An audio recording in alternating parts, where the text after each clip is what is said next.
All right. We're going to have this presentation available for people to know about how to do some of this newspaper clipping work and why to do it. And we're kind of gathering today because Ajit basically wants to dive into this because he's been working on local Baha'i history in his area. And has been excited by some of the results that we're getting from newspapers, and it should complement the kind of stuff he's been doing locally for years on his own. Right, Ajit? Yes, sir. Yes. Okay, so I'm going to talk abstractly for a little bit at the beginning, just to sort of introduce the issues, and then we're going to actually start showing some of these websites, and then we'll actually get into some of the mechanics of some of these websites and using them. But at some point, we'll stop and say, there's a lot more work that needs to be done once you're in a website, but we'll carry on for a while. Okay, in the very broadest, I'll also say this is not scripted. I've done a couple of presentations like this, but I'm kind of going off the top of my head. So if I forget something and I don't present it in line as a good presentation should go, I apologize, but I'm doing the best I can. But I'm trying to stay live to Ajit's needs. And we have some other witnesses here that are always interested in Baha'i history and wanted to come along. So there, as much as we would love one place to search all things and have all results in a nice lineup, here's the folder, you just read through the pages, you got it all. There is no such thing. Different collections of newspapers exist in different physical collections because of how they got there. Some places are paying for these things. Some places nobody kept the newspaper, so it kind of went from hand to hand until it was decided it was public, or somebody, whatever the copyright laws were involved, and things got handed off. And so different collections, different specific collections of specific newspapers wind up in various hands. And then those hands have, over the decades, decided there's real information in here. This has got history in it. And each one of those systems eventually had a question of, well, we've got to present this information somehow. And there's some patterns that I've run into over the few years that I've been doing this about how this works. Most states have at least one university that has decided for itself to gather whatever materials it can gather, scan them, OCR recognition process, and then present this information for the public to be able to have. Some states, it's not a university. Some states, it seems to be the state government has actually done it. And some of those, the government wants to restrict so that members of that state are free access, but people from the outside don't. Unfortunately, in my experience, it looks like Tennessee is one of those states that has limited outside access to it. Wisconsin is also weird in that they have associated with the public library system, but you have to have a public library membership in order to have access. And I've actually helped work with my mom on that some access because she's a public librarian, a subscriber to a public library in Wisconsin, and the links don't work. So some places it's kind of a mess, but in many places there's a university that's decided to go public. It turns out Texas has such a university, so we're going to go there.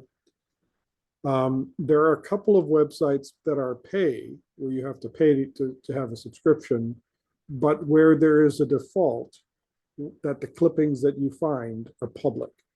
And that's very useful if you're going to wind up using this for citation purposes.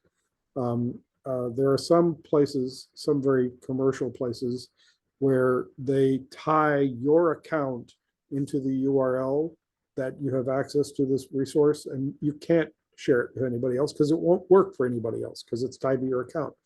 And even if they have institutional access, it's still tied to that institution. So again, if you want to confirm from somebody at another institution and they have a subscription, they can't use the URL either. So it's a bit of a mess, and it's changed over time. So ultimately, even all URLs probably change at some point because there's a change in the software and there's a new URL version of things.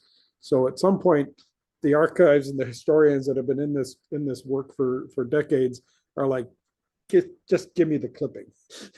So at some point, you wind up doing what you can with what you got. And we're going to review a couple of those. So there's this university in Texas. There's Chronicling America, which is the federal government plan, and they have some Texas collections. They have collections for every state. And then there's newspapers.com, which is one of those places that has all of their clippings defaulting to public. And then there's genealogybank.com.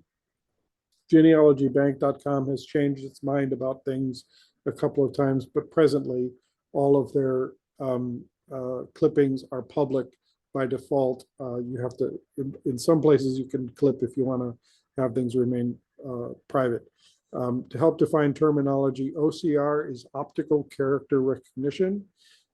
It's the process by which a picture of computer information is recognized as text. So the letter E, the letter T, the letter S, these are all scanned and recognized as patterns by the computer. And the technology has existed for a while. What was the other bit? Our URL, Universal Resource Locator, is, I believe, the term. And it's a reference to where something is on the internet. And the URL can be tagged in the structure of the URL, the string of the URL. It can be tagged with various kinds of information, which can be personalized, tagged to your identity in their website, or it can be just a temporary assignment. So you have to watch out. We may get into looking at URL structures because there's necessary information in URLs. There's temporary information in some URLs. There's unnecessary information in URLs, but the website uses it for some reason, but you may not need it for your purposes because basically you're looking for the article on the page or the article itself. Some places you only wind up on the page and you physically have to know where to look and find it. But many URLs and many places will actually let you get to a clipping. And whether that clipping is like the bottom of the left column and the top of the right column, so you may clip it as one long column, or sometimes we'll clip, here's the one piece and here's another piece, and then you have to tell the other piece about each other so that it starts here and goes to this other URL. So URLs can get pretty messy pretty quickly. But as I say, there's required information in URLs. There may be temporary information in URLs. There may be completely unnecessary information from your side about what's in a URL, but it helps the website deal with whatever it wants to do. But you don't have to use that kind of information all the time. Some of these places, they generate the URL based on how you clip it. So if you clip it and say, Baha'i Louis Gregory gave a talk at the Baha'i Center in Austin, Texas, and that's how you describe this URL, they use that text as part of the clipping URL. So if you look at it, it says newspapers.com / Louis Gregory Gregory church, whatever language you use becomes part of the URL. But these things vary over time. There are other places where the URLs are just frankly a terrible mess. Lots of random characters. They're trying to be unique information that they can always count on as being right. But there's nothing human readable in the URL to speak of. And there are places that actually get worse where there's like a hybrid of, you can parse out what some of the URL means, but this other part is like just totally a mess. So anyway, URLs, it's a thing. So we're going to look at there's a university in Texas that has a collection on how did I find that? We're going to look at Chronicling America. We're going to look at newspapers.com. We're going to look at genealogybank.com. There's another category of information outside of just newspapers. When you reach the point where you want to do more research on individuals, it may come as a shock, but we were all born somewhere. And if you were born in America, somewhere you're in a census. Now, you may have inconsistent results in the census, and inconsistent weirdnesses occur, and a lot of these have to do with fractured coverage in history. But at a simple level, if you were born in America and you've lived somewhere for more than a few years where you've crossed one of these decadal censuses, then you should have been recorded in the census.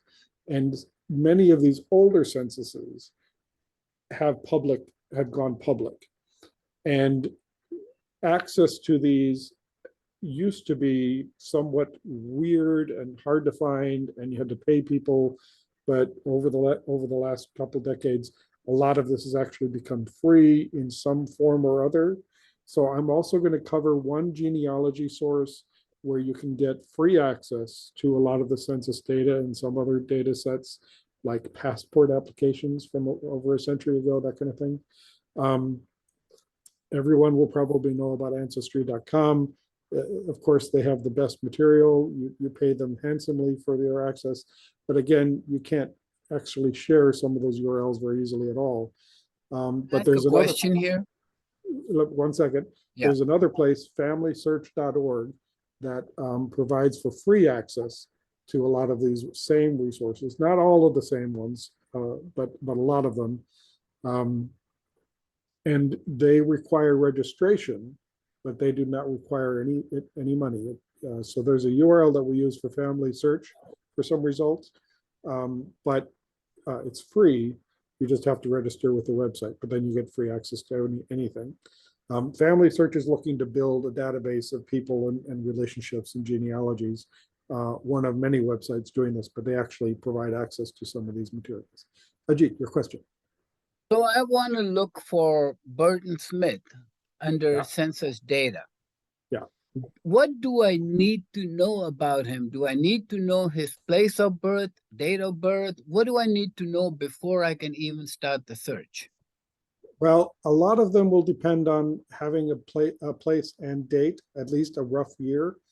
They don't need to know the actual, like, March 11th or whatever it is.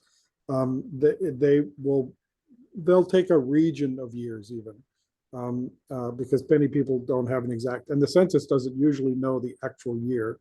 Most of the census histories they only estimate it. They record your age when you took the census. They don't record your birth year. Some of them actually do have a column where they ask you for your birth year, but most of them just ask for how old you are. And, plus or minus a year, that's how accurate they are at best. And they didn't fact check anything. So when you filled out your census and said, well, I'm 60 years old, no one's checking to see if you're actually 60 years old. And if you either misremembered or it was socially not appropriate for you to tell a stranger at the door that you're 60 years old, then that's the result that got put down on paper. So they're not looking to check that. And I will also say, excuse me, when a census was taken, when the person arrived at your door, they recorded who was in the house. They didn't ask, unless the census specifically asked you if you lived there, they didn't ask. It was, are you here? Or if some of the census has, are you a boarder? Or do you own this home? Or do you rent this home? But they're not checking family relationships. So I'll mention, I know a family where an individual is recorded in the house, and family memory is, that was Joe Schmo from down the block who was over for a visit. He was never a member of the family. So we know, for example, that Louis Gregory shows up in a census in Texas, and that's because he was physically present in Texas when the census walked around. The census worker walked around and took notes. And if you really push it, the censuses did not all happen literally at the same time. These were over a few months in a certain year. And there are cases where somebody was physically in a building over in that city when the census was literally taken at their doorstep. And then they were in another city when the census walked around and knocked on their door at this other city. And so they show up in multiple places. This actually has happened. I have seen the results myself, literally the same person in multiple places. But that's another ball of wax. Another whole category of exploration is how do you tell people apart? I actually, my first presentation on newspaper clippings I ever did was actually about how to tell apart somebody, because I had a case where Thomas Breakwell's pilgrimate, in other words, he was going on pilgrimage, and Thomas Breakwell becomes a Baha'i and says, "Oh my God, I want to go on pilgrimage." And so he comes along. This guy who was going on pilgrim was my first presentation because his hometown messed up and named him died in World War One. He's on the list, and it's not just like somebody's name; they think it's him. But we are sure that he died many years earlier in Colorado of tuberculosis, and I've got records about that. So how do you tell the difference? And then I go into this presentation about that. So when you're looking for information, whether it's in newspapers or in genealogy sources, you always have to wonder, is this somebody else of the same name or similar enough name? Because sometimes they actually answer by their middle names. Sometimes they answer by a nickname. And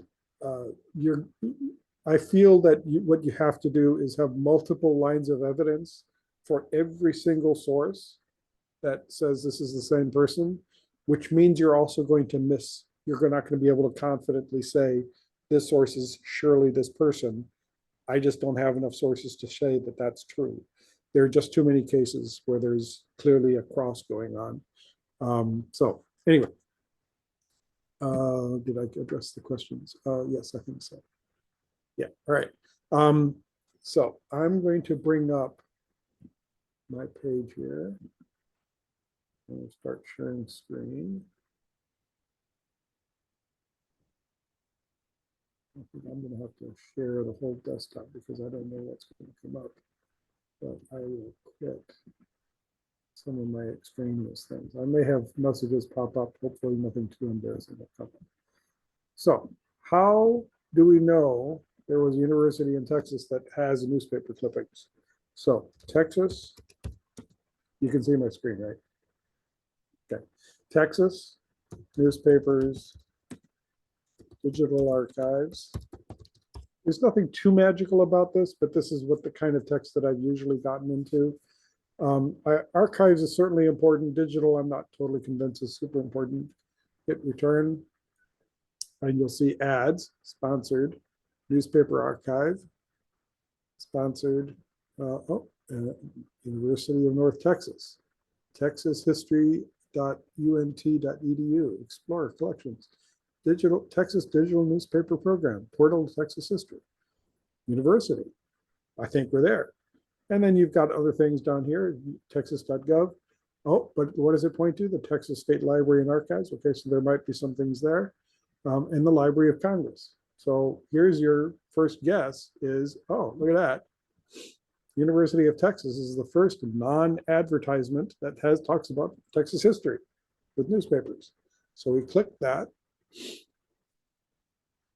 And what we got here is you can have information and background and things, and there's this description, and it talks about digitization of newspapers to make them freely accessible via the portal to Texas history, has become a state and national leader in newspaper preservation.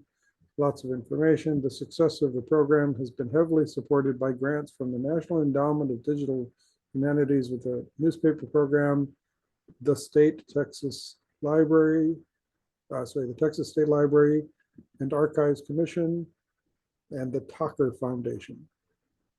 So this is a website that is publicly and some kind of private organization supported, and they provide access.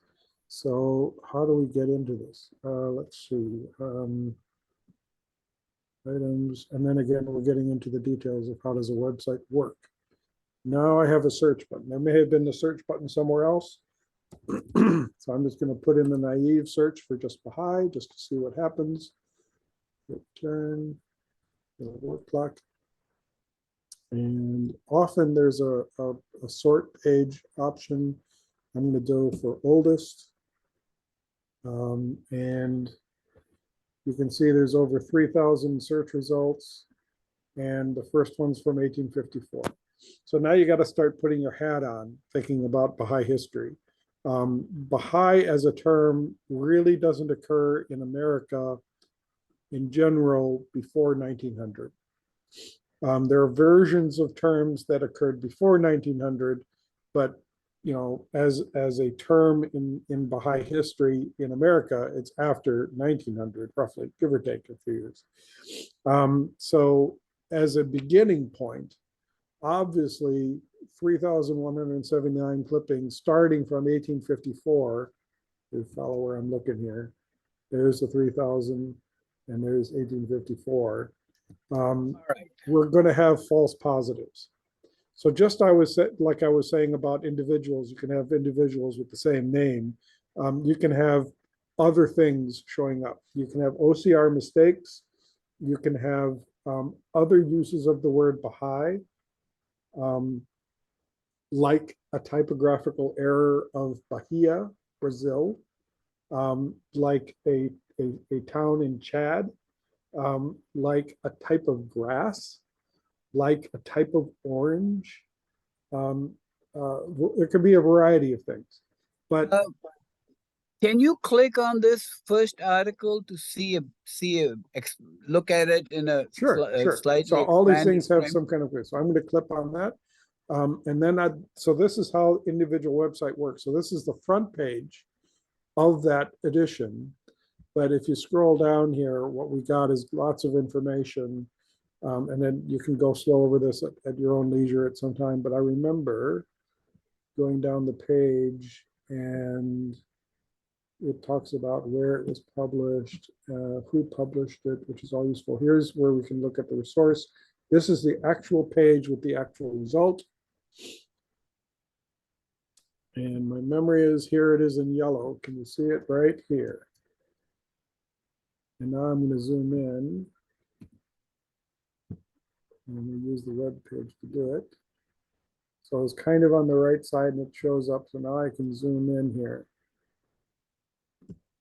So it's clearly about a gentleman from La Baha'i and 4 Mexicans named, so this is some city, maybe it's Brazil, maybe it's Mexico.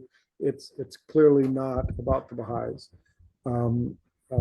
So you get the idea that there can be results that are clearly not Baha'i. Now, as we're using the term. Now you could do something like Baha'i faith. That part. Now here's a problem. Baha'i faith is not a term that is universally used from the beginning. So if you restrict the term, this will knock out, for example, Baha'i Brazil, for example, or Chad or some of these other places, or the grass. But we're down to 228 results now. But for many years, the common term Baha'is used was Baha'i world faith. So this would not be the correct string. So then we would have Baha'i world. But we still have over 200 with Baha'i faith. But now we do Baha'i world, and we find 12 references to Baha'i world. So there's a variety of things that could be possible. The other problem, sure, go ahead. I have to ask you about the quotation marks you're putting. Right, so here. this is a string, and every website has its particular details of how it behaves. But broadly speaking, if you want a literal string as your search results, that has a space in it, so it's a couple of words.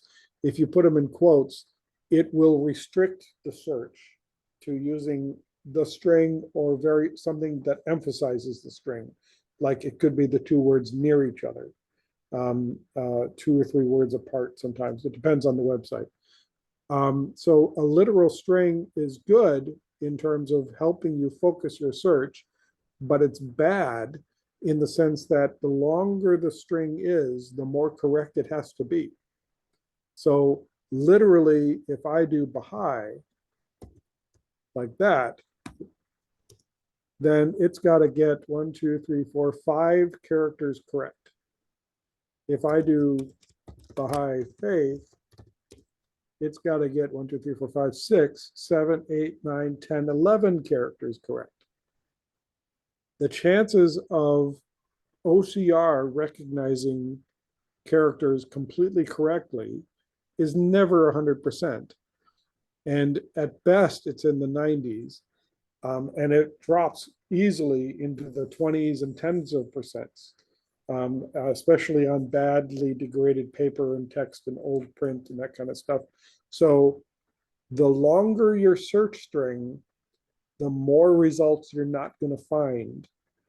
So even though Baha'i Faith might actually be on a page somewhere, the longer the string your search is, and the better you're doing at filtering out false positives, Baha'i Brazil, you're also going to miss some results because OCR had a But one in there. if I wanted to be really comprehensive, I would do a search under Baha'i, Baha'i World Faith, Baha'i Faith. I would do it Yep. 2 or 3 different ways to get. Exactly. Okay. Completely correct. And this is something you really have to do as time goes on. And it gets worse than that because you can have complete failure because you could have this as what actually shows up on the page with a 1 instead of an I at the end. In every OCR recognized version of the word Baha'i. But Louis Gregory is a Baha'i. So you can do a search for Louis G. Gregory. And I've got 5 results of Louis G. Gregory. Now, is this absolutely positively our Louis G. Gregory? I don't know, but I'll tell you at least some of them are. But there's some details. Again, I've made an even longer string, but I have cases where Louis Gregory shows up, but Baha'i does not, even though when you read the article, you can see clearly it's in there, but OCR failed to recognize it. So very broadly, I do as wide a search as I'm willing to spend time on, and I collect the URLs and the metadata for those clippings. Then I go back and try alternative searches, and I will intermingle and line up those in a chronology. And you will see that you will gain hundreds of URLs for individual articles. So and these are the yeah, texashistory.unt, etc., all these numbers, that's the URL. right, this box up here at the top. So you're going to copy it into a Word document or something? Well, what I usually do actually is an email doc. I create an email to myself, and I just line these up. But I'm at this point, we're just sort of getting the broad idea. But yes, once I settle on a place, what I will do is with one methodology, I will try to collect all the URLs for the interesting information that I had, which may be an actual clipping or just the page, depends on the website. And then I change my approach on my search, collect again, verify, yes, this is a Baha'i result. And then I don't try to read it for exhaustive detail. I just copy the URL, and then I tend to chronologically line those all up. And you get this. And then I go back after I've done every kind of search I can imagine that I really need to worry about. Then I'll go back and use the URLs and read the article. And then I will okay, there was a mention of a women's group who had a Baha'i speaker, Dorothy Baker, come to talk to their group. Okay, so then I'm okay, Dorothy Baker showed up. I didn't even think about Dorothy Baker. Oh, let me do a search for Dorothy Baker. Let me do a search for Louis Gregory. So as I read through, I start, and I'll do a little sort of annotation into my email to myself. I'll annotate that text, but then I'll hit something and go oh, I've got to do a search for Dorothy Baker. So then I'll come back out here. How do I search for Dorothy Baker? All right, big lesson. most of the newspapers, most of the time, recognize women by their married names. So Dorothy Baker might well be Mrs. Frank Baker, and I can't remember his middle initial right now, but Mrs. Frank de Baker, because this was considered proper. So now you have to do a search for Dorothy Baker and a search for Mrs. Frank Baker. And again, the longer the string, the fewer the results. There's going to be these false strings that you're never going to get completely right. So are you going to get everything? No, Two sir. comments. Sure, go ahead. Baha'i faith Yeah. is often spelled correctly with a Apostrophe. diacritical mark and apostrophe I. Yeah. In these newspapers, do you do a search both ways with the proper diacritical mark on it, or just BHAI? So my raw experience across multiple websites is I'll start with BHAI, but I will always check every website I hit until I get a solid answer of what's going on. I will eventually try it both ways to make sure. And I have definitely cases where BHAI was common and BHA will show both sets of results, and also where BHA apostrophe I was used. The accented characters are almost never used. And so far, I've just not seen any significance to having to make sure that you use an accented character. I'm not even sure OCR would very often detect it as an accent as opposed to just a dot on an I or some weird character on the A. I haven't noticed it interacting, but I will check the website. I will mechanically make sure, and I will drill down and say, all right, BHA gave me this result, BHA apostrophe I gave me this result. Are they in line? Because you're going to get lists of results. You have to make sure that the coverage overlaps. What I have usually found, is if you used apostrophe I, it used the apostrophe I as a single letter I, as in the word I, me. And so it looked for Baha, I. And if there happened to be some place like that, then maybe it shows up, or it even breaks it up as to two strings that aren't even the same word. Somewhere on the page, the letter I got used, I, me, and then you have a mess of how many I's were used. So there are websites where BHA I and BHA apostrophe I show good results that you want, and you have to collect both. But most of them, BHAI will work, but you have to check. So check. But what I'm also saying is that sometimes any version of any string will not hit every result. And when you're really trying to cull as many results as possible, you want to think laterally. That is to say, BHAI, BHAI, I'm sorry, IA, like somebody typoed it. There's versions where it's BHAI, where somebody typoed it and just dropped the A, and because they learned Baha'i and somebody thought it was an asperism or whatever, aspiration, is that the word? You'll see variations. So have you used the term Baha'ism? Yes, there are Baha'is, there are Baha'ism, there are Baha'is, B-A, like that, Baha'is. There's variations. So yes, again, do a version that gets you results, and then do another version that might get you results. And there have been clearly times where somebody clearly meant Baptist, and it got somehow transposed into Baha'i, Baha'ist.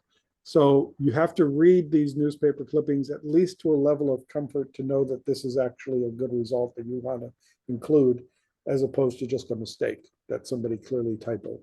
And in the tens of thousands of clippings that I've looked at, absolutely there have been cases where it was just a clear typo, And absolutely, there are times where somebody misspelled Baha'i. There are very few cases where I can't just look at it and tell which one it is. It's rare that I can't hit a page or hit an article and I can't make a snap decision. Is this clearly a Baha'i related, or is this clearly not Baha'i related? So it happens, but usually you can tell pretty quickly that this is a valid result, that's not a valid result. Right? Good? Okay. So again, clearly we're getting some false positive results with just Baha'i, but as a starting point, and I think I actually did this earlier today or yesterday, and then I got to fix this. Many websites, oh, it's already there. Doing something. What I'm surprised is at the bottom had a 2008. But see, we're jumping into 1975. I'm wondering if it's actually distinguishing capital and small b.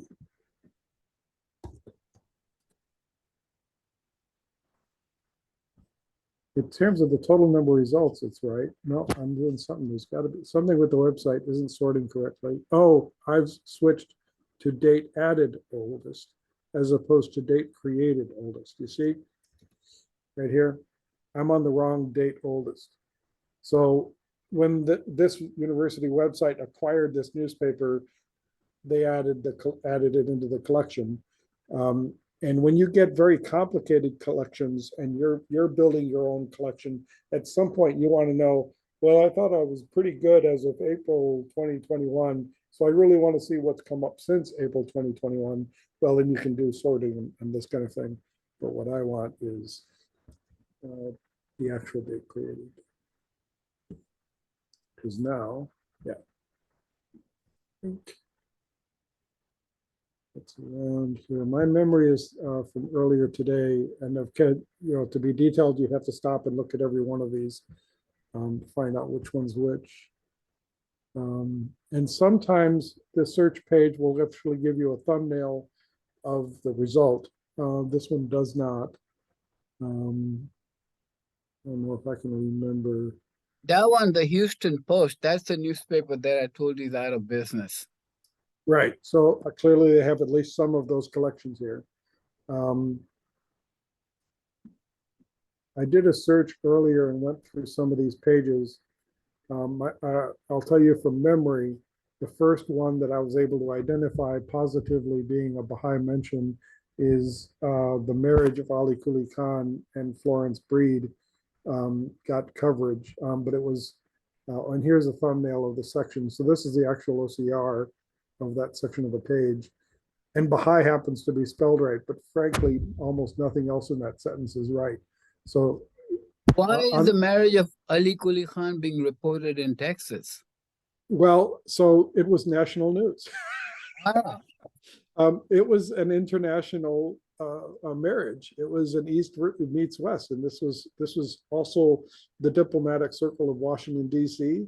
So this was high society. I mean, at the time he wasn't the charge d'affaires yet, but he was not just someone traveling from another country and getting married. This was a notable of some standing who was getting married. But just as a quick point about my OCR comments, you can see that nothing in this sentence or this fraction here is readable, except maybe pasty, Baha'i, maybe, depending on what it actually is on the page. There is nothing else in this little section on page 11 of this newspaper that the OCR recognized as a word. So this is where I'm saying, even if this turns out to be a positive hit, if an article has one mention of Baha'i, it had to have gotten that spelling correct for it to show up in your search. And of course, I can blow this up and print it out and read the article if it's readable. Well, that's what I'm saying. We'll actually do a little bit on what this page is like. So here's this page, and this is sometimes it looked to me like this is page 11. So sometimes when you click the page, it showed the front page, and then I had to manually navigate to the actual page. But somewhere on here, there should be this little sort of yellow highlight. Oh, I see it right here. All right, so it's under this blood poison cured. Now I got to click zoom. So this is clearly not a mention of Ali Quli Khan. And given by writing blood, I'm not even sure what that word is. Be balm, BALM. Something. Balm, yeah, all right, blood balm. So, writing blood balm was the text that was here. You can see that how much of this is actually the right even OCR. So this one's not Ali Quli Khan. And I would Try spend the this time Austin looking. American. Click on the last one, Austin American Statesman. Okay. I You'll want to notice see what. you'll notice also that I'm always opening up a page on another page. And I've just found it handy that I want to be able to back up to a page. So as often as I can, on links, I always open up another page, another browser window to view that page. All right, so now I come down here. And this is on page 16. And I'm on page 16. And it's here. Column. And zoom. Structure in English. Uh-huh.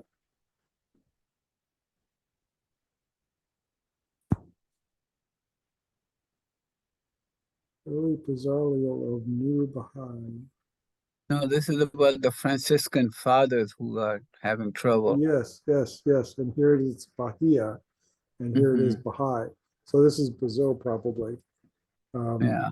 So anyway, the idea was to introduce how to get there, and then you have to find the results by actually looking at the article. And from previous looking at it, I just remember the Ali Quli Khan showing up as the first one. And it's around this period, 1905, 1906, by memory. Married Florence Breed, right? Yes, yes. And then there's a story of how that happened. So clearly some of this 3,000 is not actually Baha'i results. But again, from my brief scan, a lot of them are, but we're somewhere between 200 and 3,000. And we're always going to miss some, but you'll be surprised at how many you can find. That's only one site. Right. So this is one website. So you build your chronology, you have your sources, you would copy out the metadata. So as a brief thing, here's another example where they've told you, and this is something you can just highlight and copy. So I would use a version, not necessarily this whole URL because it's including the search result. So I would trim out maybe that URL. You have to experiment a little bit about what the URL that you need for that particular website, how it behaves. So experiment, don't just trust that I'm showing you this thing right now. But something like that website space, and then I'd have to find the article on the page, and I'd say, what the article title is.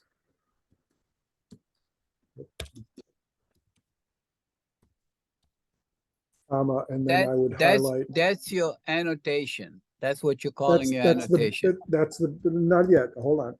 And then I would paste in the metadata. So the title of the newspaper, the location, the date, and if it doesn't show it on the page on this information right here, but if I scroll down here, here it's on page 2. So then I would add comma page 2. This is purely, if you will, the citable version of the citation. When you cite a newspaper, the URL helps so that you can get back to it. But then, formally speaking, when you cite a thing, the title, if the article has a byline, who wrote it, the name of the newspaper, if there's an edition, maybe, at least the date and the page, And then that's usually pretty good. Sometimes you want a little more information because it could be a daytime or a nighttime or a special edition, something like that. But hopefully somewhere on this page, it'll tell you anything extra you need to know. But ultimately, hopefully your URL will get you back there. And then that would go into my email that I'm going to build a list of the chronology. Then I come back and I read the article. And then in my email, I'll compose an annotation about it. What is this article about? Depending on the website, they may let me clip it and then actually have, name the clipping information that I want to say. But from briefly looking at this page, this website, what this one does is it does let you actually do a clipping, but I'll sort of show you how it behaves. Here's this page. It doesn't really matter. I'm just trying to show an example of the process. Anyway, oh, it's right up here in the top right. So here's this tools download, and here's a cropping tool, and it changes the page. And we know that it's in the top right here, so I can zoom a little bit in. It was up here. I'm not really worried about the details. I'm just giving you an example. So here's crop. I draw a box. And generally speaking, you want to include the title and the mention. And then if there's a border, the nice, neat border of it. But you also don't want to clip too much. Because when you're dealing with massive sets of results, if you've got OCR text involved, if you include so much extraneous text, you're going to mix up any kind of computer searches because you're going to have just unrelated information in your results. And sometimes traditionally, people used to do clippings. Oh, I got to change how this looks, I think. It's ready to take me to clip. I'm going to finish this and I'm going to show you. So then I can either download it or I'm going to view, and I'm going to view. And then you get this. But now you've lost all the other metadata of that page that it was telling you, all that information at the top, at the bottom, the sides, what was going on. I don't even know what page this is on. And if you look at the clipping URL information, at a guess, some of this 962.173, all this information might be like counting the number of pixels coming down the page, and it's drawing a box from corner to corner that you literally drew. So it has nothing to do with the actual information of the article, but it may let you land there in the future. Some places, this kind of clipping is a semi-permanent URL, but some places only do this temporarily. So you may record this URL for the clipping, but then later it doesn't work. So you have to be a little careful about what you're doing with the clippings. And I want to do this again just to give you an example. Clippings traditionally, what people did back when they had paper folders full of these things, you wanted some kind of validity of the article on the page. So, and in fact, if you look, the entire top of this page has nothing on it. Doesn't have the title of the newspaper, doesn't have the date, page, or anything. But if there were, traditionally, when someone, I did the wrong thing. When somebody physically clipped a page, they would often do something like this. And then to have that information across the top, because that helped validate the information.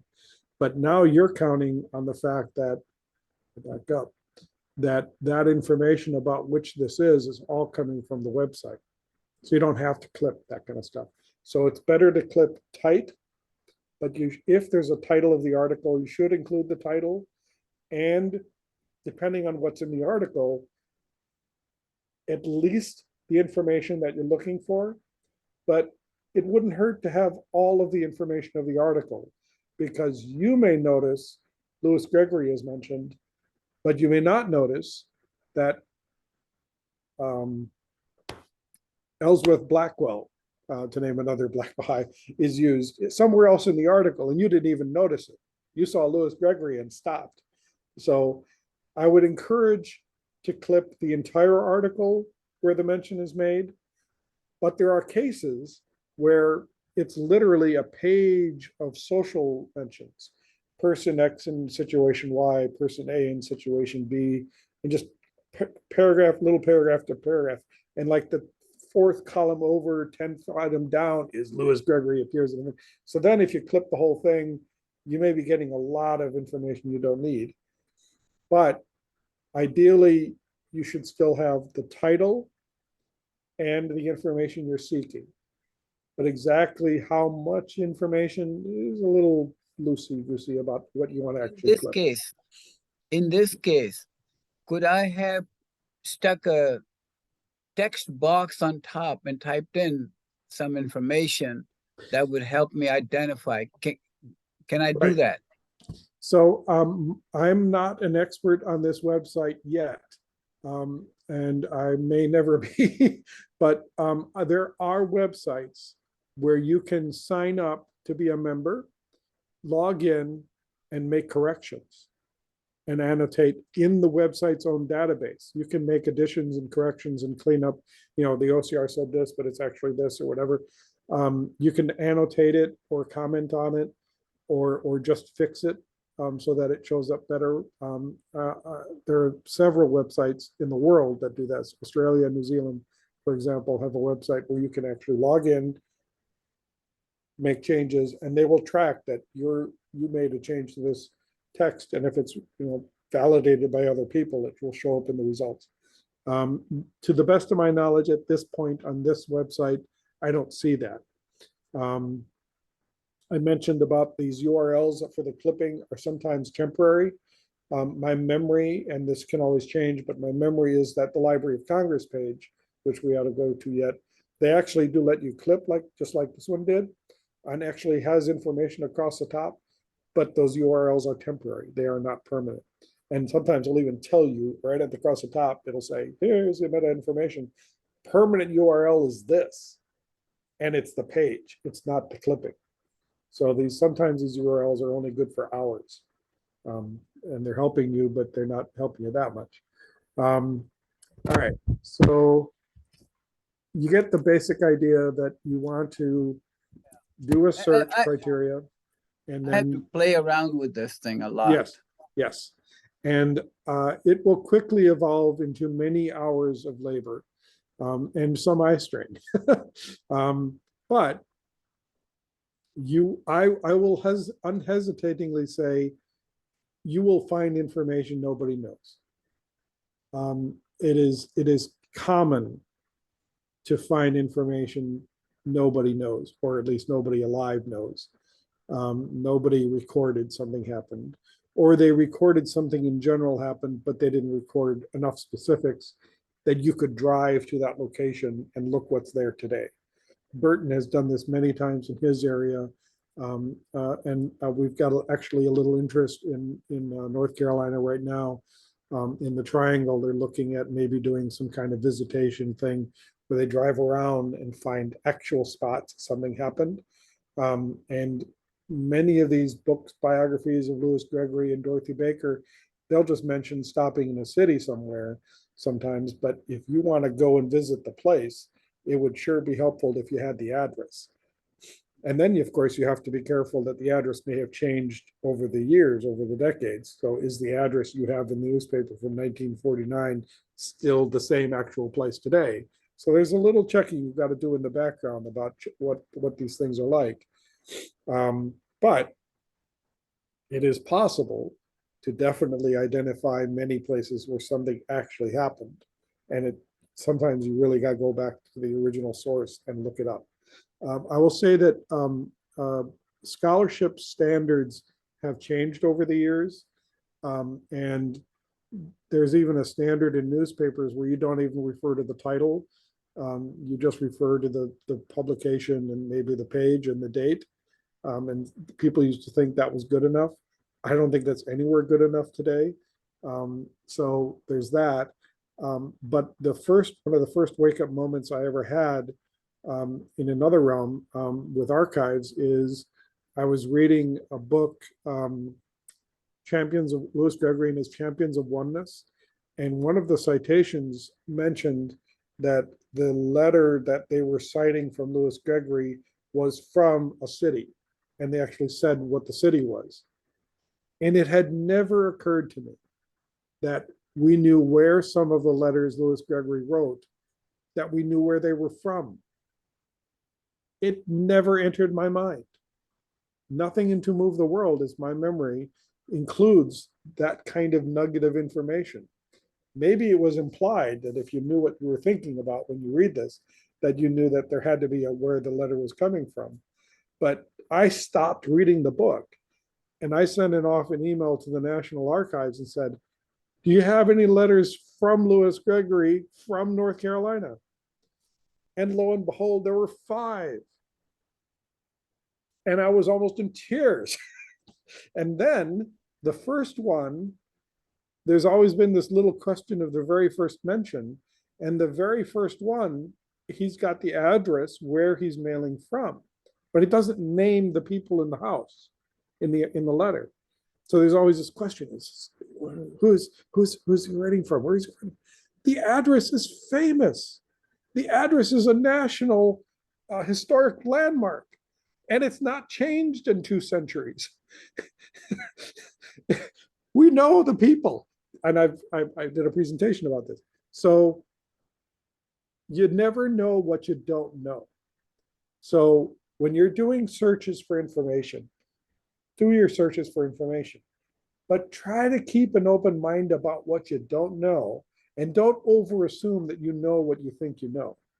Use your information to search, but look sideways. Take a moment and think, what about this didn't I know before? How does that help me? Could I do another kind of search? And you'll find other kinds of entries, like Louis Gregory was in such and such a town for a talk, and then you do more searches for Gregory, and you're like, oh, Gregory in that town, in that region of time, maybe it was him, but it's so-and-so hosted a reception at which L.G. Gregory gave a talk. I don't know. I don't know if she's our Gregory or not. Well, you do a search, and this was a prominent African-American dentist in the town. And he hosted Gregory a couple of times, it turns out, as somebody named Gregory. And it doesn't mention the title of the talk, but it mentions attorney from DC, for example. And you're like, oh, well, of course, this is our Louis Gregory. So there can be secondary things in an article that can suddenly light up your mind and say, ah, we've got a hit here. But it doesn't take a lot, but it does take a little bit of opening your mind a little bit from just saying, I'm looking for a Baha'i, I'm looking for Baha'i faith, I'm looking for Louis Gregory. You know, you have to know other pieces of information. And very simple as a first approximation, I would say there has to be 3 sources of information that tell you you've hit a hit. It may not be exactly in the article. It could be in a biography of somebody that says he was in town at the right time, the right date, and maybe why he was there. And the article may reference this kind of information, but not necessarily name the same information. But broadly speaking, if there's 3 things that triangulate this is a hit, then I'll add it to the list. If it's 2, I'm kind of hem and hawing. If there's just a loose association of just a 1 bit of information, I'm sure I've tossed out references that are really references to something, but I also know that I can't prove it. And if you are too wide on your searching, you will absolutely find things that are not related and mistake them as mentions for what you're looking for. And if you at around 3, I've created a lot of articles in a lot of places, and I've rarely been shown to be mistaken. There was one case where it's pretty clear someone probably lied in the article or was misquoted badly. But even so, it's not a question of whether the person is involved. It's what else we attributed from the article. And so I'm not saying everything in an article is correct, but there's an honest, good faith effort to usually tell the truth. And, one time out of several hundred articles where somebody probably lied, um, I'm willing to live with those kinds of odds. But there's another category of problems with some of these attributions and some of the language used. And Zabina actually used this recently, and I commented on it. Um, uh, the word prophet in American culture is very different from Muslim culture. And it's very different from formal Baha'i culture. In Christianity, in my experience, I have been to churches where there was a member of the church whose job was prophet of that church. And you'll see this referenced in various kinds of uses. To Christians, prophet means something other than what is usually used in the Muslim and Baha'i context. But that doesn't mean that they're wrong. It just means that it's not the Baha'i usage. And there's actually another category of issues that you have to be aware of. What does it mean to be a Baha'i? Today, we talk about membership cards and being on a membership list so that you can vote for assembly members as maybe the most fundamental definition of being a Baha'i administratively, to be positively identified. But that's that's changed many times over the decades. There can be a category where you saw yourself and used the term Baha'i yourself and carried yourself publicly so that others knew that you were a Baha'i, but there was never any piece of paper that you identified. There's a figure named Albert Vail, who was a minister of a church in a town in Illinois, and he went to the National Convention, was a representative from the Baha'i community of his town, and he was a church. He founded a church and was still running that church at the time, and he was the representative to the National Convention from his town. So it was even, I think it was 3 or 5 years later, where the membership of his church got upset with his continual presentation of the Baha'i faith to his audience, that they asked him to leave. So he got kicked out of his own church because he was so much in the Baha'i faith about things. But there can be these circumstances of when and why people want to use the term Baha'i. Now, I'm searching for Baha'i. Well, there can be people who are absolutely Baha'is in some sense, but won't show up in a newspaper that way. So archival biographies and other sources may be very clear that someone is a Baha'i, and that may help you do some searches. But you have to be careful about saying, well, I've done a complete search for Baha'i and I've got all the Baha'is of Austin, Texas, because I searched. Well, there can be people who don't show up in a newspaper. In fact, I would say, if you think about it, I'm not going to show up in a newspaper search as a Baha'i because I never did anything as a Baha'i that got covered by the newspapers. Actually, that's not completely true. There's a couple of places where I do show up, but there are many people of many communities that never show up in newspapers. So you're creating a sampling of who is a Baha'i and what happened publicly that the Baha'is were engaging in the community. But you're just pulling information together about this. But I want to state that out there for people to know. Stephen, I want to add one thing. There is a very, especially since Congo and Rwanda, there's a very clear message coming down from the House of Justice not to differentiate anymore between a Baha'i and the regular community. So you're seeing a lot of welcome to so-and-so, welcome, especially in meaningful comment, welcome to all these people. And you think, oh, welcoming, that means now they're all Baha'is, but actually that's not. And so you may have articles published in the future where it says, oh, welcoming all those people, that we might make an assumption that's what it means. And because of the direction from the House no longer to differentiate between the two, which I don't quite, but I've attended Right. some of those conversations. And in the future, It that's may going to even be get blurrier.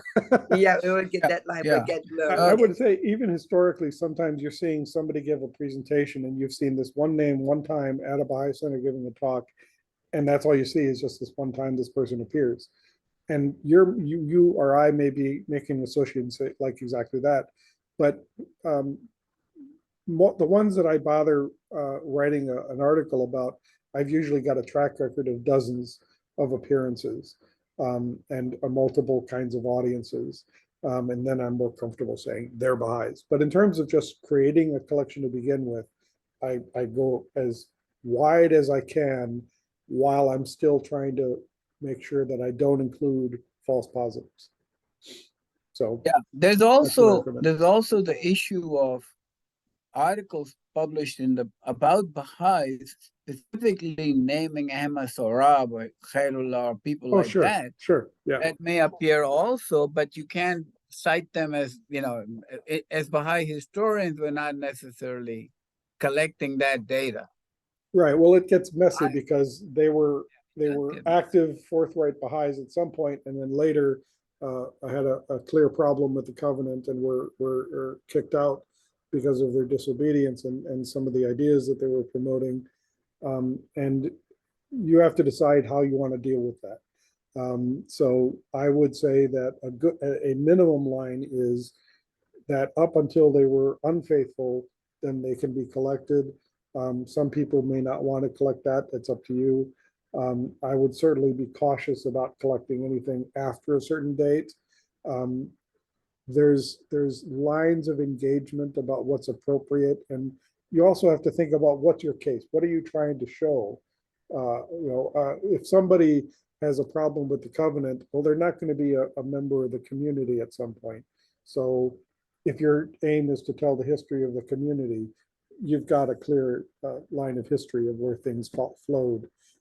At the very most, there might be temporary situations, briefly, rare cases where an individual or an assembly even had some problem and then things were handled. And in a dozen years or less, it just didn't become an issue anymore. So if you really wanted to push it, you could even say, yes, this happened, these things happened, but then they stopped and then this was no longer an issue. So the community continued along these lines. At the very least, you could do that. This is really good information, though. I mean, this is amazing information. Yes, yes. So this is revolutionizing thing. But all right, so here's this Texas one. Let's go to Chronicling America. And it's chroniclingamerica.loc.gov. And I've got 2 documents in the Facebook group about this. Everything in there is public anyway, but just for convenience, I have this kind of Okay, information. chroniclingamerica.loc.gov. Yep, that's Library of Congress. And you'll notice off the bat here that they have a sharp line in 1963, right there, of what they will go up to. And they go back to 1770 and they have all states. But that doesn't mean they have everything that the Texas website had. In fact, I will say categorically that even if a particular state's collection cooperated with the Chronicling America effort and has copies of things shared between them, most states, maybe even all states, have things that they got otherwise than cooperating with Chronicling America, and therefore their collection will have other things. Now, this is where you're going to have to, again, this website, these materials are available. You go to this other website, you start building from there again. You're going to see duplications. You're going to see overlapping issues where the same issue may report things on such and such a date, such and such a page for this collection, such and such a page, such and such a date from that issue. And you'll discover, oh, well, some of this is going to be the OCR results because these are 2 attempts at running OCR. You may have a missing page from one edition that shows up in their edition, or you may have the OCR succeeded in rendering something over here. I'm live, folks, and I'm recording. And this other website has another page another event, but the OCR succeeded on their system. So you're going to have, this is another reason you should search for multiple places, but you're going to get kind of the sometimes duplicate results, sometimes complementary results. So yes, search widely. I'm live and recording. So you can frame your search a little bit better. Let's say that you're looking for something in the 1950s. So I can go to 59. And then you can again do a string with a quote. And I'll do a search. And then this is the way their website works. I switch to doing by date. But I'm not doing by Texas yet. Well, on this part, you can go here and go to Texas. And do the search again. Oh, and suddenly I got nothing. Well, again, I'm doing Baha'i faiths. Let's back up and do Baha'i. Well, even Baha'i, there's nothing. So now you can try doing a little bit of effort. And you could also try variations on dates. But you can do an advanced search. And I'm going to go to Texas. All newspapers. Doing that. And now instead of, you'll see that there's a variation. So this, any means if you have multiple words, any one word is enough to give you a hit. Or if you do multiple words, all the words have to appear somewhere on the page, not necessarily near each other, or with a little literal phrase, remember, or the words Baha'i and faith within certain number of words from each other. So this is generally better than this kind of search. This words near each other is better than the phrase because these are 2 5-letter words. And this is a, what was it, 10, 11 letter phrase that had to be gotten right. So this might be a better search. Still got 0 this one, but I'm narrowing it down. We don't cooperate with the Library of Congress in Texas. Well, I'll tell you that. Them I'll tell you that the university did start with a grant that actually came from the Library of Congress. But you know, other things aside, just try for a wider suggests search. Baha'i movement. Right. So there's other terms that you can have. Do that. And I also backed up to 1925 or 1920. Oh, 1825. That's good.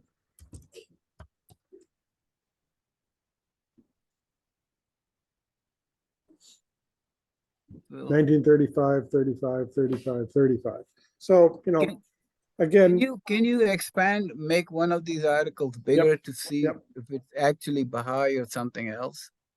Yep, and I will tell you that I definitely have found positive hits in this, in the Chronicling America. Where are we? And there may be a highlight. And sometimes the highlights are easy to see and sometimes not.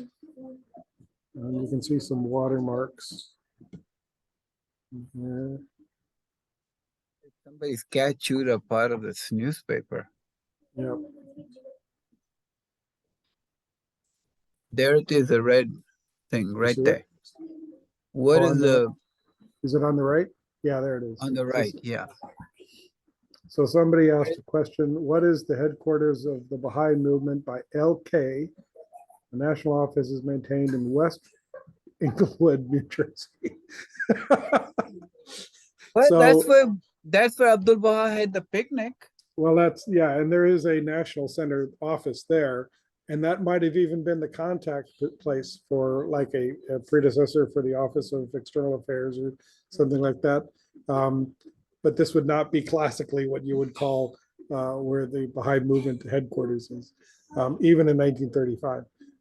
But the contact point might have actually been that way. But this would be absolutely clickable. Now here's this tool. Burton tells us that's Roy Wilhelm's address. Yeah. But something to note in this clipping is it didn't ask you to draw a picture, right? It just clicked it and then off it went. Let me go back up again. And I'm going to show you how this one behaves just by sort of experience of how it works. I'll click it again. There it is. So I framed the newspaper in the browser view. Click the button, and that's what it clicked. So there's a suite of websites out there that behave this way. And on the page, you will note. Show me again what you did there, right, Steve. I there. missed that. Sure. So there's a clipping tool.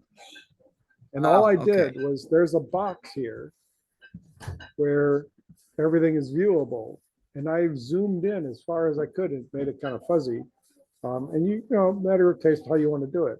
But then you frame the clipping in the view, and then you hit clip, and it will go. There it goes. Okay. It took my view as the basis of the clipping. So sometimes you can zoom in well and frame things well. Sometimes you're going to get a mess of stuff below it or near it. But it's a tool. However, notice right on the page, it tells you what a persistent link is. Well, if there's a persistent link, there's also a non-persistent link, right? So I go up here, image 681 x 648. So this is like the dimensions of my clipping. And then it's like maybe counting pixels or something as it's trying to figure out where I'm clicking from. But that URL is not going to work eventually. So if you want it, you're going to click this. Oh, and what is that URL? That's the whole page. So here, what I might do is, again, I've got the Brownsville Herald and then the date, and an image is almost the same thing as page. So usually I would just be able to change image to the word page. And then I would copy that and go back here, space, and then I, you know, whatever the title is. And then like I said, I would change image to page. And then I'd paste that into my email. How do you paste it to your email? Oh, literally, I just highlight all, copy, and then I'd open up an email and paste it in. Done. And then I would collect these. But on this kind of collection, I might say this is in the far right column, or you count the number of columns 1, 2, 3, 4, 5, 6, 7, 8, 9, or 1, 2, 3, 4, 5, 6, 7, depending on how you want to count. And then, you know, is it above the fold, below the fold, you know, that kind of thing. To help guide you later about finding the actual article mention. And then add that to your email. And then, like I said, after you build up your chronology, you come back and spend more time reading these things and then find out information. And that LK may turn out to be someone you can speculate might be a citizen of Austin, Texas, if it was from Austin, Texas. You might be able to track down and guess, is this a Baha'i who actually wrote in asking? Maybe, or maybe not. You don't know, but it's possible. You may be able to parse that later and figure out that. But so look for the secondary information. Don't always ignore it, but you can't always make a lot of it, but it's worth keeping track of. But anyway, so that's the generalities of chronicling America. Again, they give you clippings, but the URLs for the clippings are not permanent. Now, newspapers.com. This is one you have to have a membership for. Let's go high. And now we can limit by location, and you can do it 2 different ways. You can do it by map, or you can do it by typing in there. And they will let you often do by city if you wanted to. So now Baha'i anytime in Texas. And then I want to sort by oldest. And you'll notice down here in the bottom right, it's actually got them broken down by county. So most of them are in Tarrant County, for example, though Travis County is right behind it, and Hidalgo counties, not far behind that. But it's so, some of these are probably false positives again, but it's giving me little previews. Baha'i Honduras, Baha'i jewelry, 1870s. Again, it helps if you track things back. Baha'i Honda, more results. Baha'i Brazil, clearly a false positive, W.A. Graham instead of Baha'i. Coffee, something Baha'i. Maybe not. Let's take a look. There is a Baha'i coffee relationship, but this might not yet. Steamship lost. Oh yes, the SS Baha'i, or the port of Baha'i in this case. There's actually a ship named Baha'i. But this is clearly not Baha'i. This is Baha'i Brazil. A merchant in Baha'i, Virginia. This is probably more of Brazil. This looks like Baha, as in making a joke. But I would spend time and look, but I'm just trying to be quick for now. I actually, I'll spend a lot of time on this thing. I need a project to keep me going. There you go. So good. You have hours to spend on things. If you run into something like this, Same here, shows like Ajit. this, Trust me, we're about to be living in this thing. there you go. Join no, me in my prison. I want to be able to, within 2 months, make a presentation, Louis Gregory in Texas. Ah, there you go. So I you wanna would do track- Louis I Gregory wanna searches. track- Yep. Yep. Yeah. There's things to But do. I also already have an appointment to go to Prairie View A&M, and they're going to let me get at the Very good. archives. They're going to Very help good. me with that. We Very need to do the same thing in Seattle because we have plenty of Louis Gregory up here. Just to let you know, I've been looking through these articles up here, but now we run into the section where it says clippings, and here are some clippings that somebody has done. And you'll see, something very generic, James F. Morton, later a Baha'i.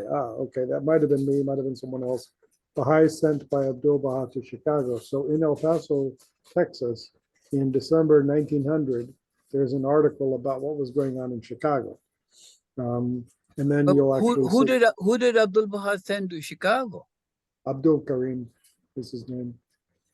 He was the first delegate or representative of Abdul Baha, sent by Abdul Baha to deal with Ibrahim Karila.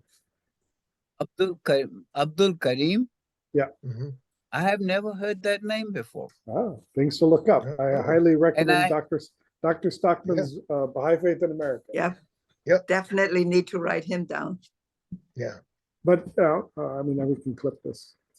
I consider myself a Baha'i historian. That's why I'm kind of like, okay, I'm Oh, a historian. What happened? Well, here, And the word cult appears very, oh yeah, very often. oh yeah. So So See? here's the article that we were talking about. 3 Egyptians are making converts in considerable numbers in Chicago to the cult of Baha'u'llah, who was a Persian teacher of Christianity and died in 1892. So, there's a few mistakes in here, but there's clues about something going on.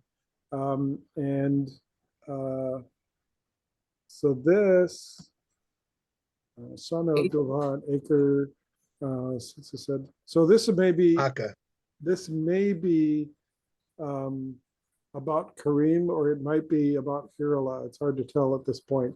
And it was vague, so I didn't jump in here. I just said Baha'i sent by Abdul Baha to Chicago. That's an approximation of what the article is about. That doesn't mean that it's true. It just means what they reported.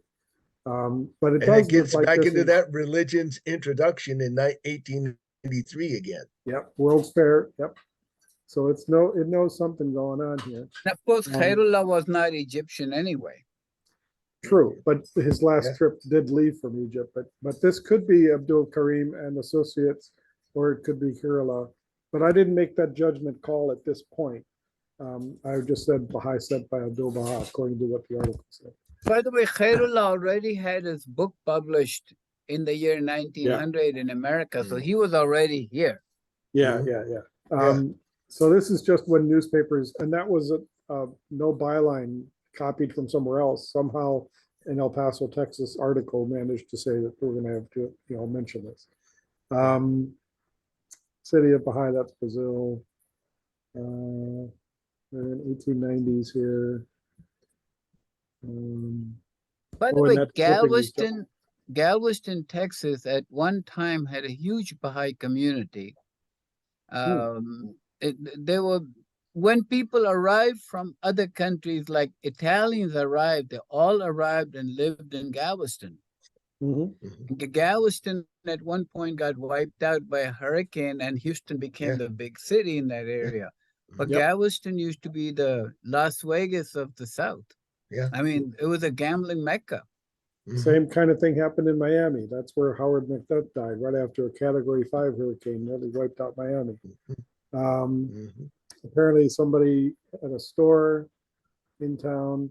Anyway, you get the idea that you're gonna have to spend some time searching for this. But again, we're intentionally going kind of wide with this search string, even though it had to get all 5 of those characters right. If you really get detailed, there's variations on this. You can go to advanced for the website and how-tos and things, and there'll be some variations about how you can do search. You sometimes use wildcards for missing letters, that kind of thing. But once you've got the clippings, I'm going to switch views back here, go to my clippings. There's always this button up here for newspapers.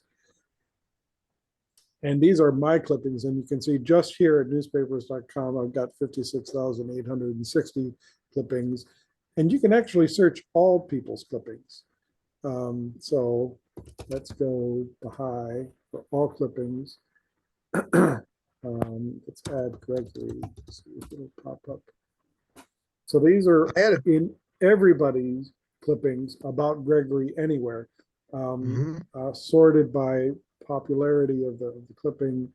That is to say, how many times does the word appear in the search, and or if there's multiple words, do they appear closer to each other? Stephen? But I can sort by that. Yeah. Yeah, I just wanted to ask you because we were talking on Thursday with regard to Mary Hanford Ford. Yeah. I wanted to make sure because I actually had gone back into that, but wasn't she at the interracial gathering of Louis Gregory as well as the princess from France when she did her recital in New York City? Wasn't she at that in At that event? I don't. 1929? Because I I think do she not was. remember. It's Because possible. I was hosted by Mae Maxwell. That was Ruhia Hanum's mother. And the reason I connected the two is that was kind of the connection between Louis Gregory in May 1928, him being here in Michigan. And then the next time you see about him, it's like March of 1929. And this is the big gathering amongst the Harlem Renaissance with This is W.E.B. the Du one you're Bois. talking about. That's it. Yes. Now, was Hanford here? I don't know. Here's this And at the bottom. For this is a feature of newspapers.com. At the bottom, show article text. So here's the OCR. And she may or may not have been there, but I had thought that she was because it says of that. But it almost named everyone. But Yeah, it names an amazing number of people. When I first ran to this article, I was actually looking for May Hayes because I had just stripped across a reference to her somewhere else. So I did a search in newspapers.com and found May Hayes mentioned in this article. I was like, okay, this is interesting. And then I know, click on it so you see the page. What's that? So I'm on this page and I forget exactly where it appeared, but it was somewhere up here. And I'm just sort of skimming. Oh my God, there's all these names. Oh, Louis Gregory. Yep. Oh, okay. Elaine Locke. And Locke. Yeah. Oh, okay. And James I'm Weldon like, okay, and Johnson. I'm like, okay, this is important. I got to clip this. Yeah. But then again, you have to look at what these things talk about. So let's go over here. What do we see? Let me, It's Music lovers. it's like the first interracial gathering in New York City of a pianist who's white and a soloist who is black singing together in the same that says place. And that was one of the things that got me was the fact that you know, this was something in Baha'i history that hadn't necessarily been spoken about, but there you Right. are. So on the basis of those previous hits, that it was this Louis Gregory, Elaine Locke, and actually I think that I spotted W.E. Du Bois somewhere in here, and I sent this Yeah, off he's to, there. hey, there's so many names in here. Does anybody see any names I don't see? All right, you four, you're three. Whose name am I missing? Yeah. May Maxwell. May Maxwell. I think it wasn't Edward Matthews a Baha'i. There's Yeah. certainly Matthew, but Lily Matthews. Mrs. Sutherland Maxwell. You've Yeah. already made the changes in your head, but Yeah. on the page, you will never find May Maxwell. Yep. It's exactly. Mrs. Sutherland Maxwell. So and yep. and this might be Luli Matthews. I don't know. Yeah, I think it is. It's very possible. And But you got more to search for. You got Princess de Broglie. You can search for. She actually wrote an article that appears in Baha'i World volume. Yep. As far as I know, she never became a Baha'i, but she was certainly supportive of the faith.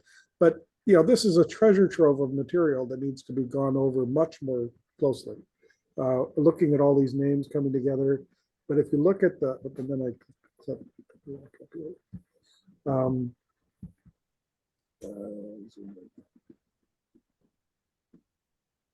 and just to spend a moment here, this is see, the there's Carey Mary home. Ford.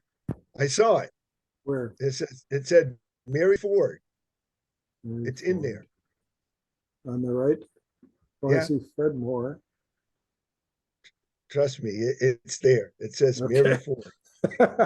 Well, There, right there. See, Mrs. Mary Ford. She was there. I was right. Where is it? I'm not seeing it.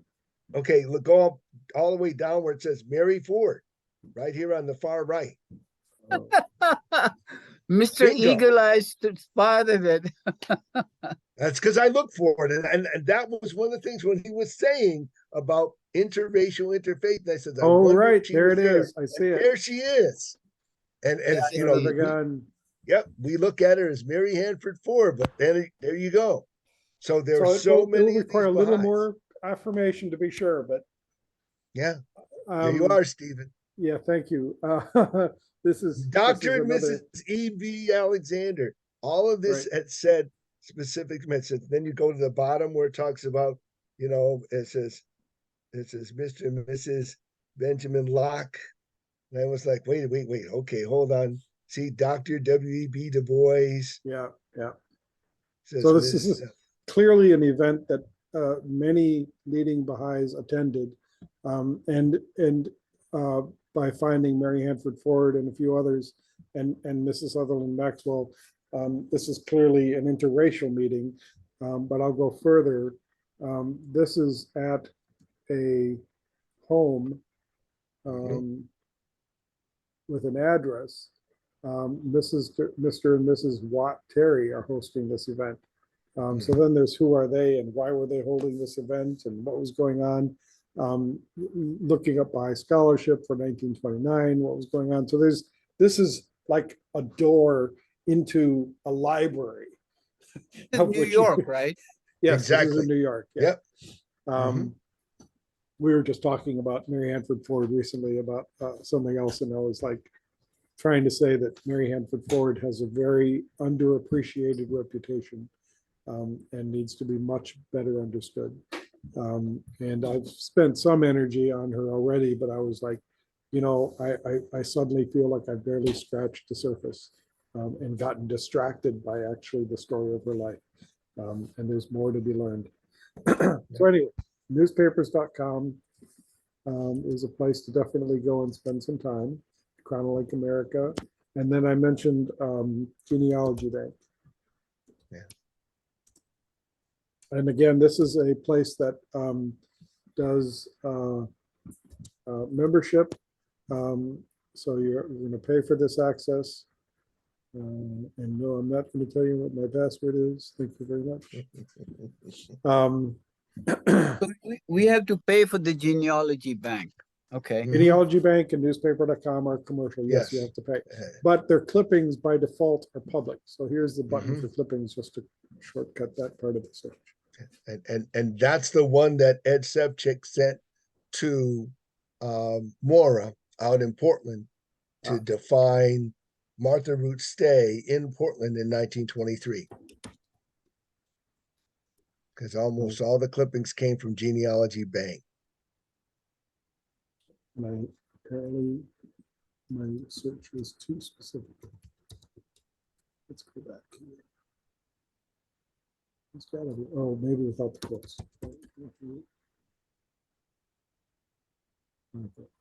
These are two places where the clipping should have it. So here's Lewis Gregory in 1920, Fazell, Zandarani. Now these are already clippings. This isn't a search. This is already a clipping. And again, Right. this is the limitation of the view sometimes. And you can do a view article text when you get the OCR results, but sometimes you really want to see the article. And as a member, you can then click in here. Now, a free person, that's as much as you can see. But if I click Yeah. on it, and then I get to zoom in on the actual article and read it directly. You go to genealogy.com. If Yep. you haven't paid for the memberships, you're looking for the clippings. Yes. And you're looking for the clippings and your search criteria is Baha'i. Well, And you're looking it for the- varies. But yes, you Yeah. got to start somewhere. In this case, I did Yeah. literally did a search for Martha Root without the quotes. And it was Mhm. like the fourth, fifth, something down the row. So now I can zoom in and see whatever we got in here. Clearly, it's a Baha'i event that was going Yeah, on. it's in DC in 1920. Right, Washington D. Yeah, that prominent African American newspaper. Right, so this is.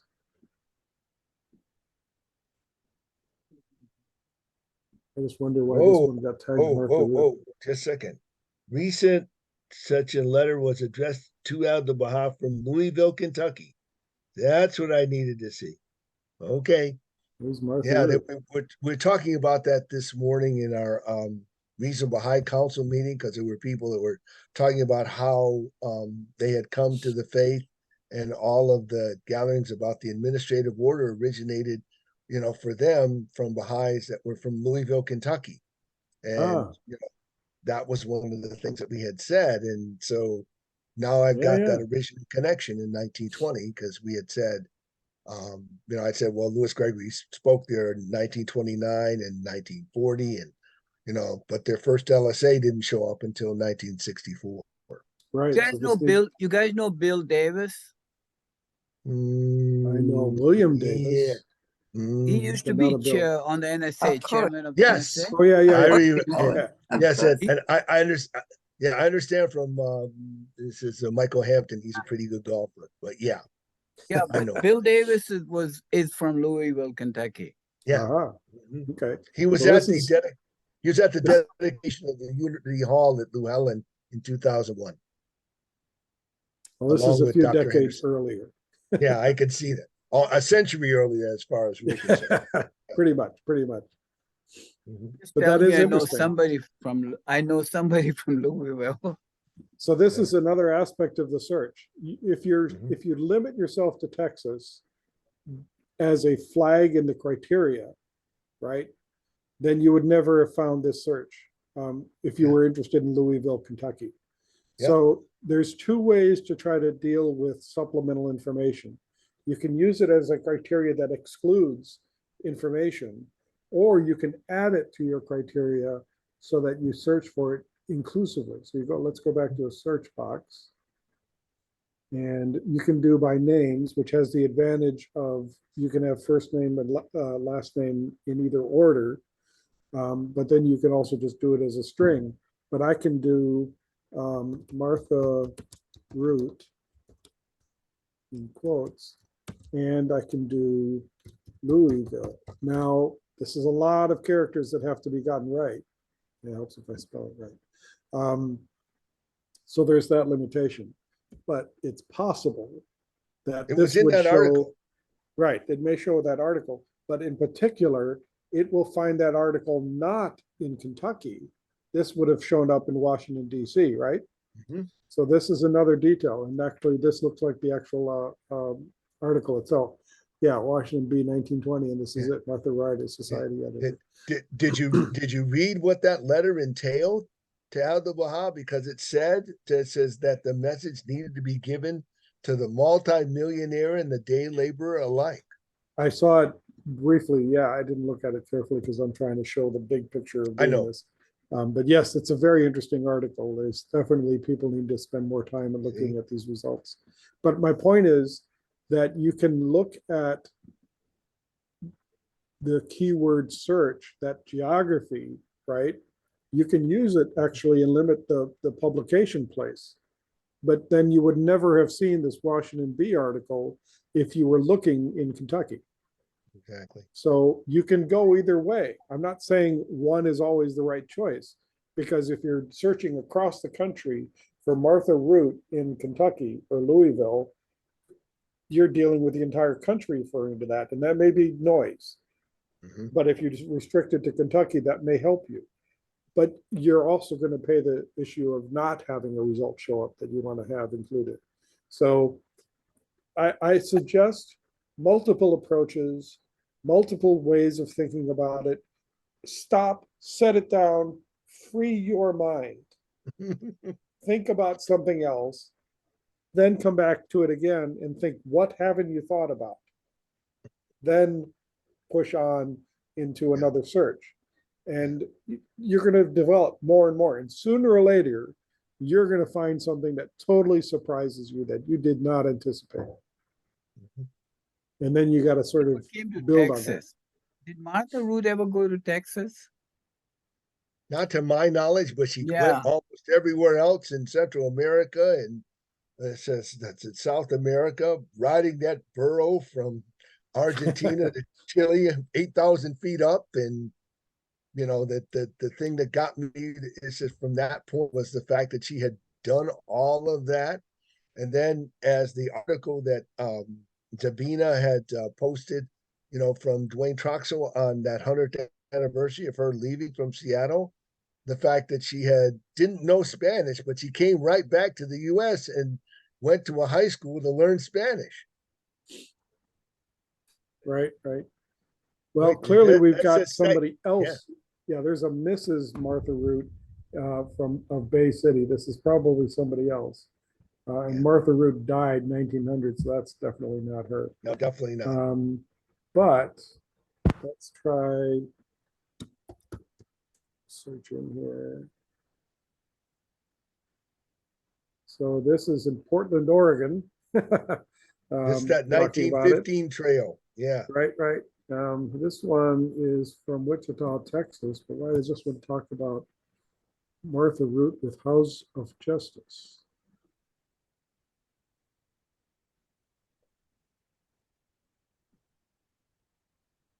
Somewhere else on the page, the word Texas was used. Yeah. So this is in Chicago. Yep. Where Martha Root is mentioned, I think. Wait. It's definitely an Louis article Gregory, about see? things. But this is not where Martha's being mentioned. So let's back up. But it's Here got, it okay, is. so. So here's ahead. another thing on the page. We have two articles on the Yeah. page in Wichita. And this is an unclipped article because if you look here, you get this little green icon Yeah. outline out here. So I've clipped this article, or somebody clipped this article, but nobody clipped this article right here. So Exactly. this needs to be clipped. So I'm going to clip this right now. And this one acts a little differently. This one, you get a little box and you have to drag it to fit. But you've given me the answer that I was looking for. It says because it shows 1922 and it shows Louis Gregory in Chicago. So Right. as well as it says, and then it also shows because both are dated Chicago, both are April 24th. And so Louis Gregory and Martha Root were both in Chicago then. Plus Yep, in and this is 1922, Louis Gregory was in Seattle. Yeah. Well, exactly that after that, but he comes back, you know, in 1923. At this time in April, a year later, he's in Michigan. He's in Muskegon and Grand Haven. That's yeah. Can I Again, speculate? here's- Can I here's the public- speculate here? Can I here's the public speculate clipping. here? Go ahead. April 24th would have been the Baha'i Rizwan. Temple Unity or the National Convention. It actually Mhm. says it in here. This is the delegates Yeah. attending the Oh, convention. okay. Yeah, So yes, I completely agree that this was the national convention, but now we have a clipping, but this is not the clipping view. So here, this is where genealogy is a little weird. You have to get out of the view of the clipping. Now you've got a clipping button.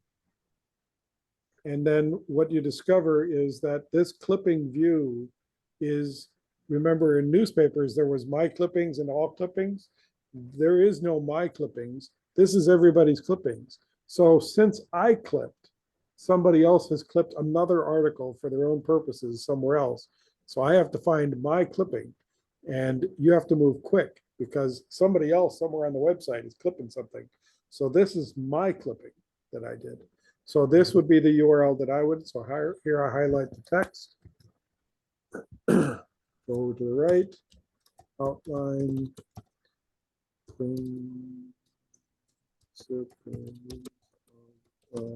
House.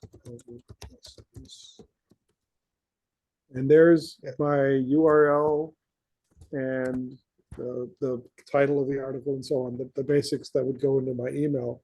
And then, like I said, I'd annotate, and in the email, I'd say a little blurb about what the article's about. And this is at least basic information about that. But So now the I'm a little article is- curious because there's two articles in a very short space of things on the page that were both about Baha'i things. So now I'm wondering if there's actually a group of articles. well, it said Wichita not. Falls, Texas, so Yeah, that's, for me, I'm thinking, wow, it says you've got mentions of Martha Root and Lewis Gregory. It says in Texas. yeah. It says in 1922. And it doesn't look like it's part of some general page. It's or not. section of articles. It's two independent articles. Mhm. Amazing. All right, so genealogy bank, very basically that there's this kind of option. So how do you know which one to do? I'm going to stop sharing that.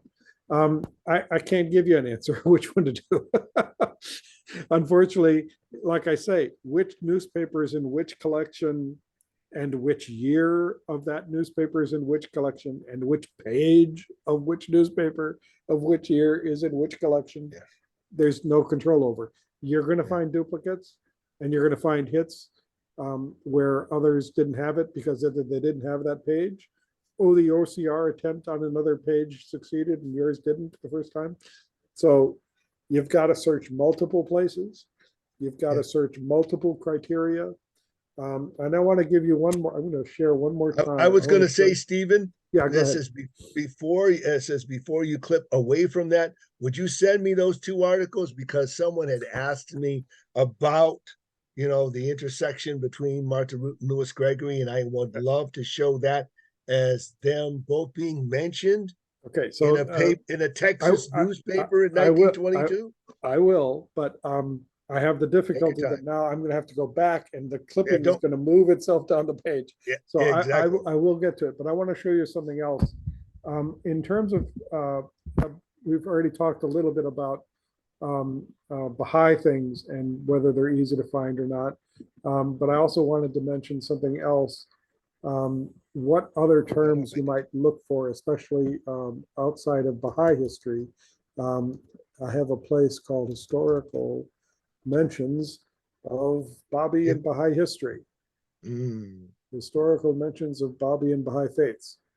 This is a article page at Bahaipedia, and this is a place where I've been collecting newspaper articles for things. So, for example, where I mentioned the November 1, 1845 article earlier, and Hassan Bayuzi mentions it. This is the article. So, Mohammedan Schism, and then there's another version of the title, Persia. And I've got this summarized here, but then if I click on this, it takes to another article, which is a daughter article of that other article. And it talks about all the places where that article got echoed. But this is also where I went back and I mentioned we now have an earlier reference, November 1, 1845, in the New York Times, or sorry, the London Times, is no longer the first article mention of Babi history. We now have April 1845. Ali Bastami was the second letter of the living, I believe it was, or the 17th. No, not the 17th. I think it was the second. Yeah. Mullah Ali Bastami. Yeah, Yeah. and he was sent off with a message and then got arrested promoting the faith and in Baghdad / Karbala, and then there was a trial and things. But anyway, he's now the first mention of Babi Baha'i history. But I wanted to mention other kinds of terms you might search for. So you could do a search for Mahometan schism, for example, and then that was just that one article. There's this other article where there's a phrase, name of Bob, is used in the article several times. Yeah. And there's others. You go through this and you'll see other types. Yeah. So again, Thomas Jefferson mentions Mohammedan as part of sure. the First Amendment. Can you Well, there you go. can you go Yep. back one page? Can you go back one page? You had something about the Edict of Toleration. Oh, yeah. All right, sorry. Okay. This Uh, one. Yeah, Okay. I just mentioned that there's a couple of newspaper articles that actually talk about that event. Okay. I just want to mention that there's a guy in Seattle named Michael Sowers. He Yes. did a lot of stuff on Christianity, etc. But he's published a paper, 4 or 5 page paper on the Edict of Toleration and what it actually was versus what it was not. And I'll send that paper to you guys today. Oh, thanks. And I know Michael, Ajit, I know Michael really well. He's lives up the street in Edmonds, and he's about to come back down to the museum. So we're quite well connected, and we have a project together in mind. He's amazing. I've Very known good. Michael And- since he was, well, he lived in Dallas. Yes, for he a did. very long- Yeah. He And- lived down and- there. You're right.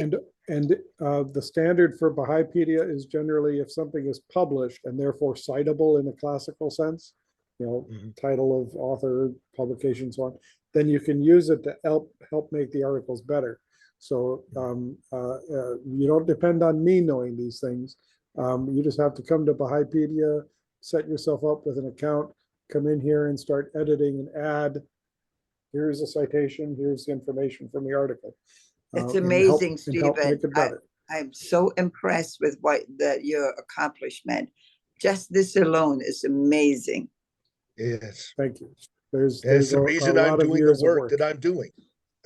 Is because Stephen wound up clipping all of the things I had been following. I was like, wait, who is this S.M. Collins? And why is he clipping this stuff about? And so I said, yeah. And then all of a sudden there's this connection between his family and my family and Right. his connection with us and Lansing. And so, that's why I wanted to mention specifically that Thomas Jefferson had written about the First Amendment being part and that freedom of religion. And he mentioned the Mohammedan faith. That's why I wanted to mention that specifically, because it was mentioned that saying that, no, this wasn't just about people that were Christian or people of Jews, or he says, or Mohammedan. So he actually does mention it as early as like 1800 something or other. And this was, and of course, they don't like that type of terminology. Oh, yeah, They prefer exactly. Muslim or Islam. But it's a mistake to call it included Mohammedan. as part of, it is included a part of the American record describing the freedom of religion in the First Amendment. So anyway, this has been so wonderful. I just, I can't thank you enough. Thank you, Specifically Stephen. about doing that and searching wise, because like I said, all of these pieces kind of fit together, and that warp and whoop that Shoghi Effendi talks about. It's amazing to me. Like I said, I would have never thought that Martha Root would have been mentioned in Texas as early as 1922, but there you are, as well as Louis Gregory, as well as on the same page, both articles coming from Chicago, but both being, like separate, but on the same page in different columns. Right. The truth of the matter is that we really need to have an annual conference of Baha'i historians. And really, Is this a And we shameless can plug do- for July? we can do this hybrid, but for sure I need to by state now, because we are specific, it will narrow down some of the searches, right? And for sure, I'm going to start looking at some of the Baha'i historians in the state of Washington and see if how are we going to, march forward. With other words, look at an agenda, right? And I'd love to attract some of the youth in that, because we do need to have young people who are very skillful. Now we have artificial intelligence and GBT, and can really maybe help us even speed up some of these searches. I don't know yet, and I certainly haven't explored it, but our youth will be able to do that. And I subscribe to it, but I haven't even thought of running into it for Baha'i history. So, but I think I can think about 6 historians in the state of Washington. Kurt Asplin, and then there's the Tacoma and Spokane, the Erlach. So we need to just figure this out, and we might need to start. But that's why your recorded sessions here, Stephen, are so important, because that we can do something maybe just even around King County and still use the materials recorded in order to break down some of the learning, because poor guy, you're going to be called upon so much as time march forward now. Absolutely, we And need more people to do this. we need more I cannot be the people. bottleneck about this. And I'm so, going to stop recording in just a minute, but I want to cut off by Yeah. just saying everything we think we know about AI helping us is going to be out of date by the time anybody watches I know this it. video. I know it. So I'm just going to stop with that, and then I'll stop the video recording, and then we could keep talking a little bit longer. Okay, let's do that. Then I stop the recording.